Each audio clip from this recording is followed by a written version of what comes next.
Section 5-2, Key Concepts. Recall that the graph of a proportional relationship is a line that passes through the origin.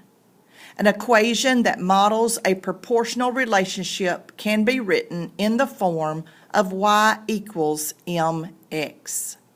The equation y equals mx shows y is always a constant multiple m of x.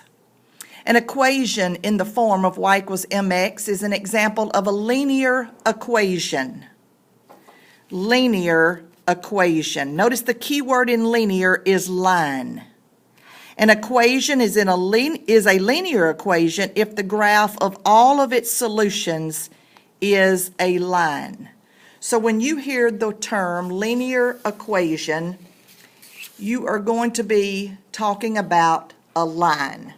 So I want us to look at an example for section 5-2, part 2, writing linear equations from verbal descriptions.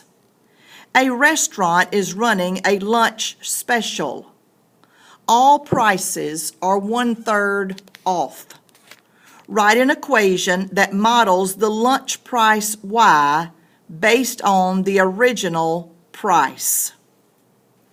When we think about the original price, that's full price, 100% of the price. We can also think of the price looking at it this way. The lunch special price, y, is 1/3 off the original price. If you think of 1, this full bar being the original price, that would be 100% would be the original price. Well, if it's 1/3 off, let's look at it this way. It's 1/3 off of the original price. 1/3 off of the original price. Well, if it's 1/3 off of the original price, how much are we going to be paying? Because this would be the amount that we're going to be paying. 1 is full price. We're taking off 1/3, and this portion would be the amount that we're going to be paying.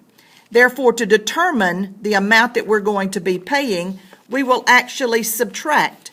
We will take 1 minus 1/3 to find the amount that we will be paying. This is the original cost. This is the amount that we will be taking off, and then we will find the amount that we will be paying. So to subtract fractions, you must get a common denominator. So I have 1 minus 1/3. Now think about it. Really, 1 is over 1. Your common denominator between 1 and 3 is 3. We must divide the old denominator, 1, divided into the new denominator, 3.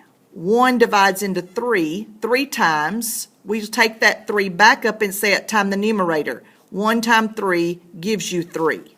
So 3/3 really is 1 just in terms of 3. If your old denominator is the same as your new denominator, then you just simply bring that numerator down. So 3/3 minus 1/3 gives you 2/3. We're going to be paying 2/3 of the original price. The original price was 1. We're taking off 1/3. All the prices are 1/3 off. So 1 minus 1/3, we got a common denominator of 3. 1 divides into 3 times. 3 times 1 is 3. So 3/3 minus 1/3, write down your common denominator, subtract the two numerators. So ends up the portion that we were missing is 2/3. The portion that we were missing is 2/3. So if we have to write an equation for this situation, the lunch price y is 2/3 of the original price. The situation can be modeled by y equals to 2/3 x.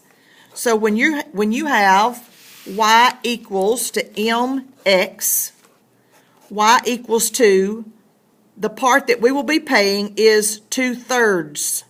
So we replace m with 2/3. So y equals to 2/3 x is my equation that will model the situation.